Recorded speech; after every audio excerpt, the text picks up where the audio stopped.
Oke, assalamualaikum warahmatullahi wabarakatuh. Waalaikumsalam warahmatullahi wabarakatuh. Oke, anda semuanya balik lagi. Saya di sini Muhammad Iqbal dan Saya M. Fadel yang ada 23073088. Dan saya Muhammad Fadlan yang 230958. Di sini kami akan presentasi perihal topik teori belajar dan implikasinya dalam pembelajaran. Nah, video ini dibuat untuk mengerti absen. Oke, next slide.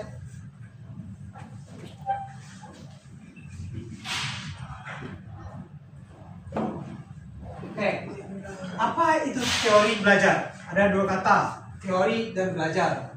Ada yang bisa bantu untuk menjelaskan juga?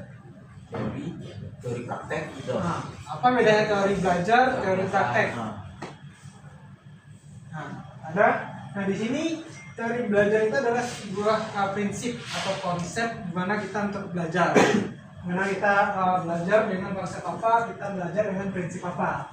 Nah, teori-teori ini memberikan wawasan bagi pendidik untuk merancang dan meningkatkan efektivitas pengalaman dalam belajar, pengalaman belajar.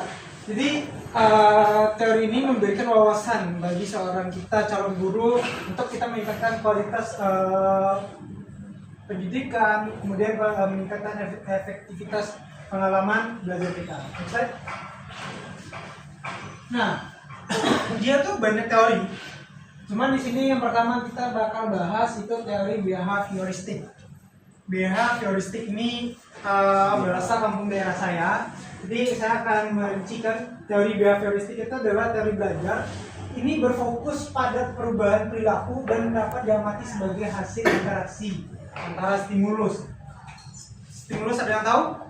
Mantap, pertama memperhatikan berarti ya. Terima kasih. Jadi teori ini berfokus untuk merubah perilaku yang dapat diamati sebagai hasil. Jadi teori behavioristik ini dimana kita mengajar terus dari orang yang tidak terlalu cuek dengan pembelajaran sehingga mereka menjadi yang fokus pada pembelajaran. Itu masuk ke dalam pengertian teori behavioristik. Nah, kemudian untuk next slide itu akan dibantu oleh rekan saya. Ada disilakan. Baiklah, ananda-ananda semua.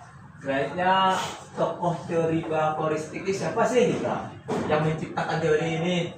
Ini namanya Edward Lee Hornike dari tahun 1871 sampai 1949. Menurut si Hornike ini, belajar ini bisa dapat dilakukan dengan mencoba-coba atau coba-coba hal baru, di mana proses mencoba-coba ini dilakukan bila seorang tidak tahu bagaimana harus memberikan respon atas sesuatu karena kemungkinan akan ditemukan respon yang tepat berkaitan dengan masalah yang dihadapi.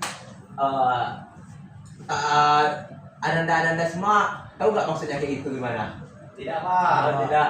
Jadi semisal nih ada anak kecil, dia melihat ada anak lain bermain di luar, dia belum mencoba bermain pasir di luar. Jadi anak kecil ini mencoba-coba gitu. Jadi itu dimaksud dengan teori behavioristik menurut Edward Lee Hornike.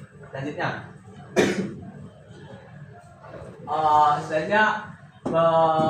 menurut John Broades Watson 1808 sampai 1958. Menurut beliau ini proses interaksi antara stimulus dan respon. Namun stimulus dan respon yang dimaksud harus berbentuk tingkah laku yang dapat diamati dan dapat diukur. Banyak Pak.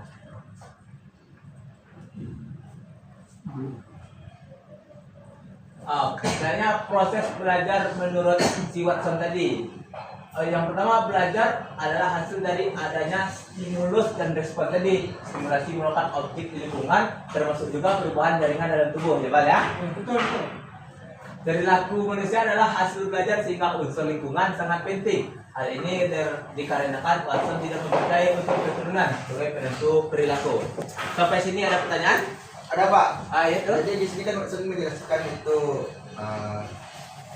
kecerdasan seorang itu dipengaruhi oleh lingkungan, bukan sebagai keturunan. Bapak sendiri bagaimana Pak itu lingkungan apa keturunan Pak?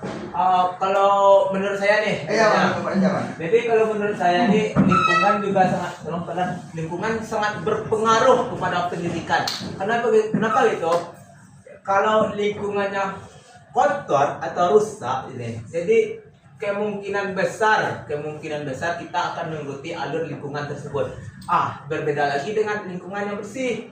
Jadi kalau bahasa Minangnya ya, anak-anak semua bau gitu. Seperti itu Pak. Terbawa-bawa. Kayak bahasa Minang Pak. Ibarat bahasa Minangnya gitu.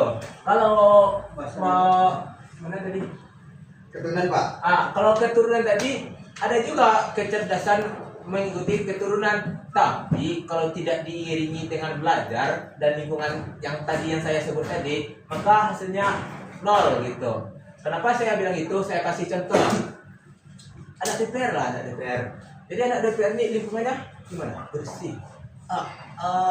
Pembelajaran gimana? Bimbel ini segala macam, tapi hasilnya ya sama kita tahu lah, kebanyakan gitu. Siapa tuh Pak? Siapa ya? Yang bawa tiga. Ya. Baiklah, selanjutnya akan dipresentasikan oleh rekan saya Muhammad Fadlan. Baik, di sini ada tokoh behavioristik selanjutnya yaitu Edwin Ray Guthrie tahun 1886 sampai 1999. Namun Guthrie mengemukakan bahwa stimulus tidak harus berhubungan dengan kebutuhan atau pemanasan biologis semata. Dijelaskannya bahwa hubungan antara stimulus dan respon. Guthrie mengemukakan agar respon yang muncul sifatnya lebih kuat dan bahkan menetap, maka diperlukan berbagai macam stimulus yang berhubungan dengan respon tersebut. Guthrie juga percaya bahwa hukum atau punishment memegang peranan penting dalam proses belajar. Hukuman yang diberikan pada saat yang tepat akan mampu merubah kebiasaan dan perilaku seseorang. Jangan sampai jadi orang tua yang ketika ada anaknya nakal ini diberi hukuman marah-marah. Karena kita harus ada benturan agar kita terbentuk. Lanjut tuh, lanjut. Lalu ada Burkus atau Frederick Skinner tahun 1904 sampai 1990. Teori Skinner dikenal dengan operan conditioning dengan 6 konsepnya, yaitu penguatan positif dan negatif, shaping, pendekatan suksetif, extinction, lalu ada keying of response dan jadwal penguatan. Lalu di sini ada implikasi teori behavioristik dalam kegiatan pembelajaran. Tujuan pembelajaran menurut teori behavioristik ditekankan pada penampakan pengetahuan, sedangkan belajar sebagai aktivitas mimetik yang menuntun peserta didik untuk mengungkapkan kembali pengetahuan yang sudah dipelajari dalam bentuk laporan, kuis atau tes.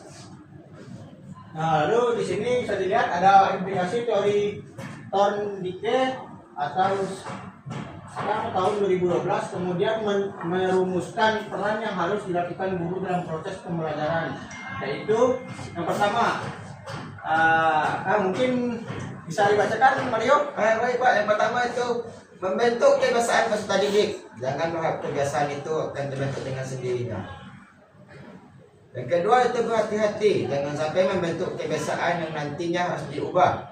Karena mengubah kebiasaan yang telah terbentuk adalah hal yang sangat sulit. Yang ketiga itu jangan membentuk kebiasaan dengan cara yang sesuai dengan bagaimana kebiasaan itu akan digunakan. Dan yang terakhir itu bentuklah kebiasaan dengan cara yang sesuai dengan bagaimana kebiasaan itu akan digunakan. Baik, terima kasih Mario. Mungkin itu saja yang dapat Bapak sampaikan kepada anak-anak semua. Semoga sampai di sini Anda dapat memahami materinya. Amin. Oke. Mohon maaf jika ada kesalahan dari kami. Kami akhiri. Wassalamualaikum warahmatullahi wabarakatuh. Waalaikumsalam warahmatullahi